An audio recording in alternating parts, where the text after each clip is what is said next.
Fala galera do KimiCart, tudo bem com vocês? Olha, comigo tá tudo bem, espero que com vocês também esteja tudo bem. Para quem não me conhece, meu nome é Arthur Ortega, eu tenho 22 anos, eu sou licenciando em Química. O vídeo de hoje é em parceria com o professor Vinícius Fernandes Moreira. Professor Vinícius, que é professor do Instituto Federal Fluminense Campus Cabo Frio desde o ano de 2015. O professor Vinícius, ele é formado em licenciatura em Química pela Universidade Estadual do Norte Fluminense, possui mestrado em produção vegetal pela Universidade Estadual do Norte Fluminense e possui doutorado em Ciências Naturais pela Universidade Estadual do Norte Fluminense também. Então, galera, é isso. Não se esqueçam de se inscrever aqui no canal do KimiCart no YouTube, curtir o vídeo e compartilhar. Desde já eu agradeço e fiquem com o vídeo.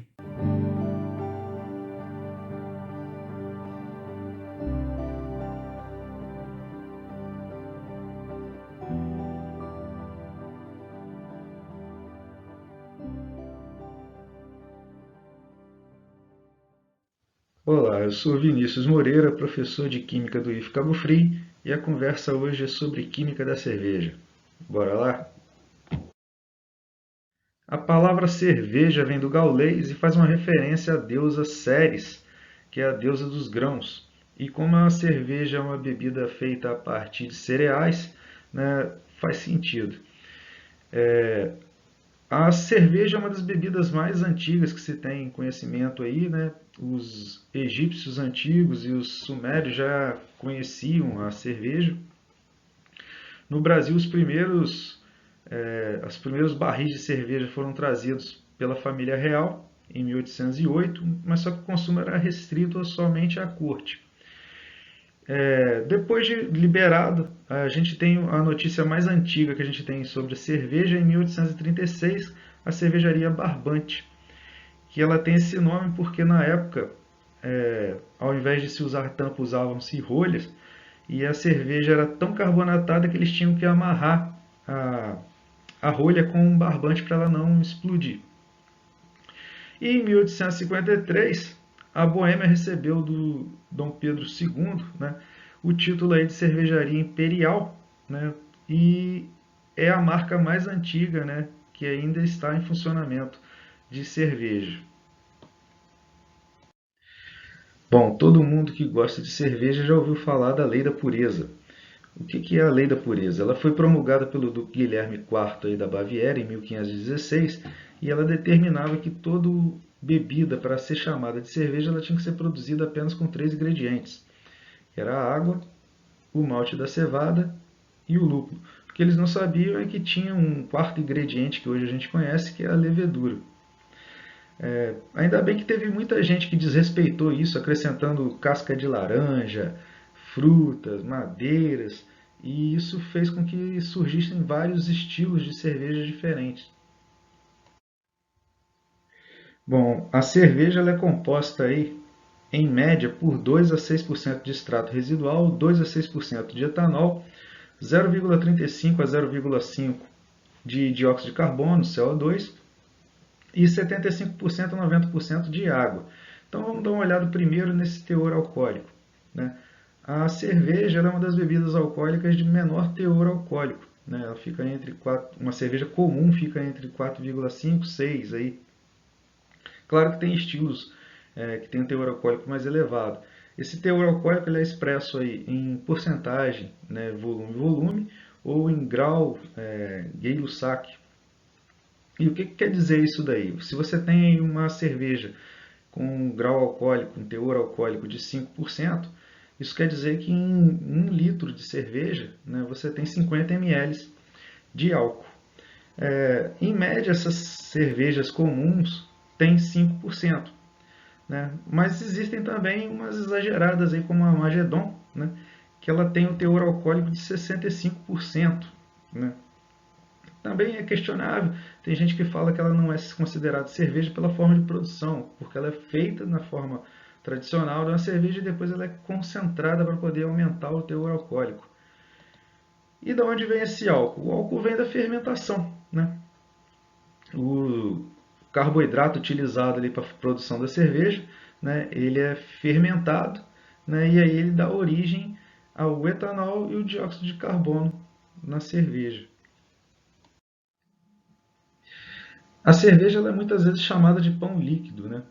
ela pode ter aí no mínimo 400 quilocalorias por litro de cerveja.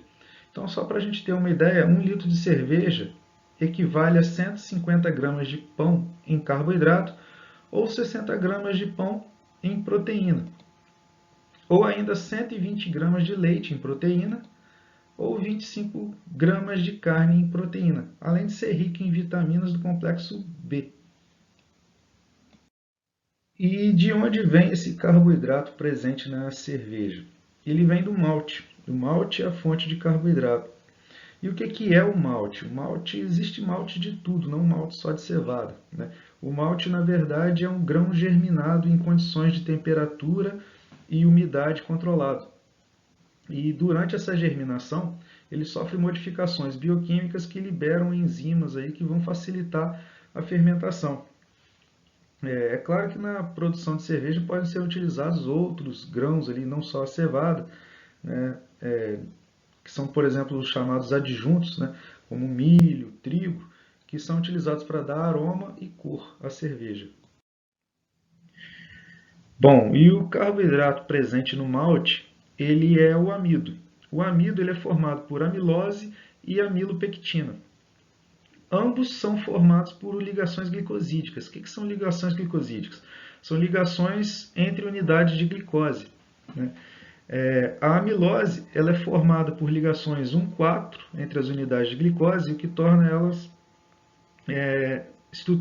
que torna a amilose estruturas lineares. Já a amilopectina, ela também forma ligações 1,4, mas de tempos em tempos ela tem uma ligação 1,6, o que faz que essas estruturas tenham ramificações. E aí qual é a importância dessa germinação na hora do malte?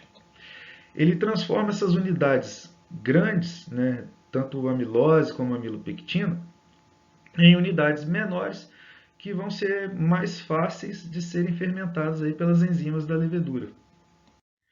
O malte ele também é responsável pela coloração da cerveja. Isso está relacionado com o grau de torrefação do grão, né? Se ele for muito torrado, ele vai ficando mais escuro e isso vai influenciando na cor da cerveja que ele vai ser utilizado para produzir, né? Então existem escalas de coloração, né? E existem estilos de cerveja que apresentam colorações determinadas por causa do grão que é utilizado. Durante a torra do grão ocorrem algumas reações que são responsáveis por essa mudança de coloração. Uma delas é a reação de Maillard, né? Ela ocorre em duas etapas. A primeira é a reação do aminoácido com os açúcares, né, gerando a cetose-amina. Essa cetose-amina reage e gera moléculas menores e redutoras responsáveis pelo escurecimento e sabor característico desse grão torrado. Outra reação é a caramelização, né, que é uma forma de pirólise, né? O açúcar ele é aquecido, né, e ocorrem hidrólise e desidratações que geram grupos responsáveis pelo cor, sabor e odor. Se você reparar bem, você vai ver que algumas das moléculas formadas, tanto na reação de Maillard como na caramelização, são idênticas. 90% da cerveja é água, e essa água é utilizada no preparo do malte, como também em procedimentos como de limpeza e resfriamento. Então essa água ela deve ser livre de micro-organismos que possam atrapalhar a fermentação ou competir com a levedura, produzindo substâncias que não são desejáveis. Deve ser livre de turbidez, que são partículas em suspensão de natureza orgânica ou inorgânica, que podem servir de alimento para esses micro-organismos ou interferir de alguma forma na fermentação, e geralmente eles são removidos por filtração. E o pH deve ser controlado entre 5 e 9,5. O pH da cerveja geralmente ele é ácido, em torno de 4, e o pH ideal para o trabalho das enzimas é em 5, 5,5. Só para a gente relembrar essas definições aí de pH, né?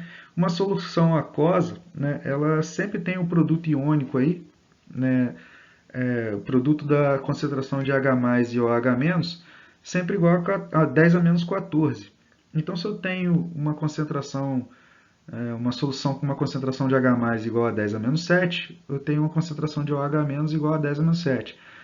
Se eu tenho um meio ácido, eu vou ter uma concentração de H+ maior do que 10⁻⁷. E se eu tenho uma concentração em meio básico, eu vou ter uma concentração menor do que 10⁻⁷. Por questões matemáticas, a gente trabalha com o pH, né, com menos log da concentração de H+. Né?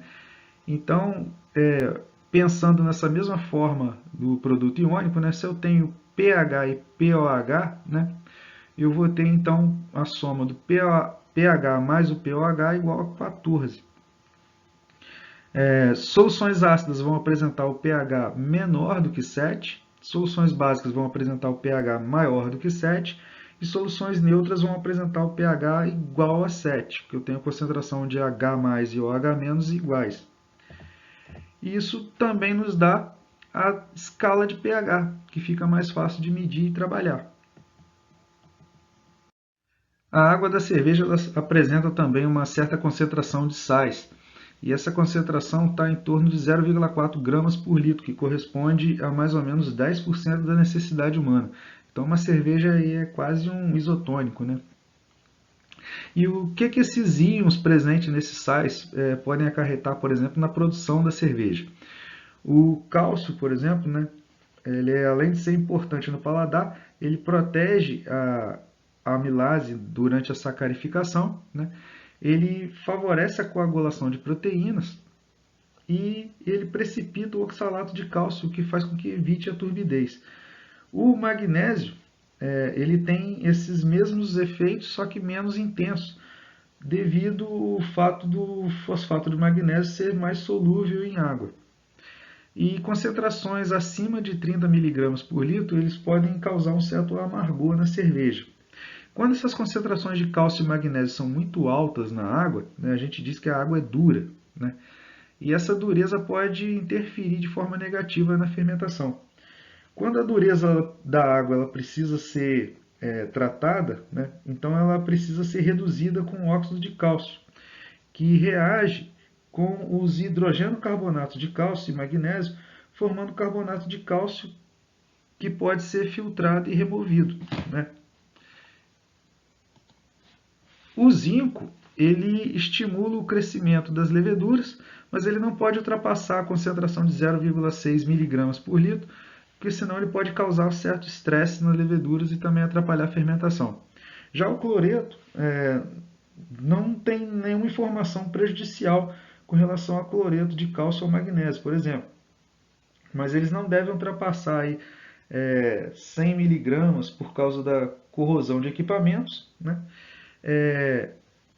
Ele tem efeito também no paladar da cerveja, então ele acentua geralmente a doçura. Acima de 250 miligramas por litro ele vai começar a acentuar o sabor salgado, e acima de 300 miligramas por litro ele vai começar a prejudicar um pouco a levedura também. O tipo de levedura ele também é importante na hora de definir o tipo de cerveja. Né? Então, por exemplo, a gente tem a Saccharomyces ovaro e a Saccharomyces cerevisiae. Né? A Saccharomyces ovaro ela é chamada de levedura de baixa fermentação e a Saccharomyces cerevisiae é chamada de levedura de alta fermentação. Isso não tem nada a ver com o teor alcoólico que elas produzem, mas sim com a região do fermentador que elas trabalham. Né? Uma levedura de baixa fermentação ela produz então um tipo de cerveja chamado de lager. Né? E a levedura de alta fermentação elas vão produzir um tipo de cerveja chamado ale. Né? As lagers aí a gente tem, por exemplo, a Pilsen, né, que é a cerveja comum que a gente compra no boteco, aí, cerveja de litrão. E as ales a gente tem as melhores, né, que são as IPAs, as stouts. Né. O lúpulo. O lúpulo é essa florzinha, né, nome científico Húmulo lupulus, né, da família das canabáceas. Tem outras plantas da família das canabáceas mais conhecidas também, né, mas aqui a gente vai falar só do lúpulo. A flor utilizada, né, para a produção de cerveja são apenas as fêmeas e não fertilizadas, ou seja, virgens. Né? A composição química ela é bem variada, né? Tem muitas substâncias, classes de substâncias muito complexas, mas aqui a gente vai falar um pouco só das resinas, dos polifenóis e dos óleos essenciais. Né? E o lúpulo ele é basicamente responsável por duas coisas na cerveja: o amargor e a conservação dessa cerveja. Bom, durante o processo de separação aí das resinas do lúpulo, né, ele é dividido em duas frações, né, uma fração chamada de macia e outra de fração dura. Na fração macia é onde estão os alfa-ácidos, né, também chamados de humolonas, né, que são as substâncias responsáveis pelo amargor. Bom, durante a fervura, esses alfa-ácidos, né, eles sofrem isomerização, né, e formam isoalfa-ácidos, né, cis e trans, né, que são mais solúveis em água e possuem um maior amargor. Bom, e esses isoalfa-ácidos, eles também podem sofrer o light struck, né, que é uma contaminação com luz, né, ou seja, eles sofrem degradação fotoquímica, né, e podem dar origem a substâncias que vão gerar o que a gente chama de off-flavor. Né? Por exemplo, essa daqui, né, que gera o 2-metil-2-buteno-1-tiol, né, que tem sabor desagradável e odor desagradável. Né? Essa é a razão por qual a maioria das cervejarias utilizam garrafas âmbar, garrafas escuras. Né? Algumas cervejarias se aproveitam de algumas reações parecidas com essa, né? E utilizam de propósito garrafas verdes, por exemplo, né? Que aí a cerveja sofre uma pequena contaminação com luz proposital para poder gerar um gosto característico daquela cerveja. Né? Lá atrás a gente falou da composição química do lúpulo, a gente chegou a comentar um pouco agora sobre as resinas que são responsáveis pelo amargor da cerveja. Agora a gente vai falar sobre os polifenóis, a principal classe dos polifenóis, que são os flavonoides, e eles têm atividade antioxidante, que é responsável pela capacidade do lúpulo e da conservação da cerveja. E a outra parte da composição química do lúpulo, né, são os terpenoides, né, que estão presentes nos óleos essenciais. Esses óleos geralmente são mais voláteis, então eles são utilizados na produção da cerveja somente no final, então eles são responsáveis pelo aroma final da cerveja. Né? Eles têm origem aí no ácido mevalônico, né, a rota biosintética de produção deles, passando pelos isoprenos, né, e os isoprenos são unidades de 5 carbonos. Então a característica principal dos terpenoides é que eles são estruturas que apresentam derivados de 5 em 5. Né? Eles têm cadeias de 10, 5, 15, 20, 30 carbonos. Outro ponto interessante para a química da cerveja, né, é o controle de qualidade. A gente pode ver, por exemplo, na espuma, né, que é basicamente constituída aí de proteínas de alto peso molecular. Né? Então, se você tem muita espuma ou pouca espuma, isso quer dizer que alguma coisa deu errado na sua cerveja. Né? Pouca espuma pode ser contato com resíduos de agentes de limpeza. Muita espuma pode ser quantidade alta de proteína. Né? A turvação também, né, que é causada pela concentração de compostos e partículas insolúveis na cerveja, como metais e proteínas. Né? E por isso que é importante a maturação, né, e a decantação. E o teor alcoólico também, né, que uma das formas de se medir é utilizando o densímetro. Né? Você faz a medição da densidade inicial do mosto ali, né, com a presença de açúcares, e a densidade final ali já da cerveja após a fermentação. Né? É utilizado a multiplicação por um fator de conversão que leva em consideração a temperatura, e aí você tem o teor alcoólico. Então, só para lembrar aí, né, densidade, né, ela é uma relação aí de massa por volume a uma determinada temperatura. Né? Então, quando a gente tem um mosto ali inicial ele é muito rico em açúcares. Açúcares são mais densos do que a água ali no caso. O densímetro ele vai apresentar uma medição. Quando você tem o álcool, ele tem uma densidade menor do que a água, então ele vai apresentar uma densidade, uma variação maior ali, e aí você tem essa diferença, o valor aí que você vai utilizar para determinar o teor alcoólico. O densímetro, então, seria esse camarada aí. Bom, e onde mais a gente pode achar química aí envolvendo cerveja? Quando você tem um copo gelado, né, que ele começa a suar, né, ou uma garrafa suando, né, ou quando você coloca sal no gelo também, né, são exemplos aí de química envolvendo cerveja. Né. No caso do copo suado, né, o que está acontecendo? Você está tendo um processo aí exotérmico, né, você tem o vapor de água em volta do copo gelado, perdendo calor para o copo gelado, né? E aí ele está passando do estado gasoso para o estado líquido, né? Então, quando você for pedir uma cerveja, você pode pedir uma cerveja estupidamente endotérmica, né? E o outro processo, no caso de colocar o sal no gelo, você está trabalhando aí uma propriedade coligativa, né? A crioscopia, né? Que é a presença de um soluto não volátil causando o abaixamento do ponto de congelamento. E ainda tem um outro exemplo, né, que quando você coloca a cerveja no congelador, e aí quando você vai pegar ela, ela congela na tua mão, porque você pegou ela no meio da garrafa. Na verdade, o que está acontecendo aí é uma sobrefusão. Né?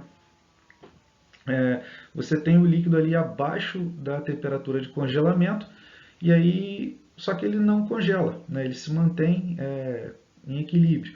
Quando você coloca a mão na cerveja, você realinha ali as moléculas de forma que elas possam congelar. Então o ideal é retirar ela com cuidado, colocar ela lentamente sobre uma superfície e deixá-la um tempinho ali até ela se acomodar à temperatura. Bom, eu espero ter mostrado que como a química, né, está presente no nosso cotidiano, numa coisa tão simples quanto a cerveja, né, uma coisa tão do nosso cotidiano quanto a cerveja, e como que a cerveja pode ser uma ferramenta multidisciplinar. Né? A gente falou ali de história, falou de química, de biologia, de bioquímica, dá para trabalhar a concentração química, propriedades coligativas, termoquímica, cálculo, dá para trabalhar muita coisa, né? Funções orgânicas, reações, tudo isso dá para ser trabalhado só num simples exemplo de utilizando cerveja, né? Fora a parte experimental. Né? Bom, é isso aí, e eu já falei demais, isso já me deu até sede. Então, valeu, galera, até mais.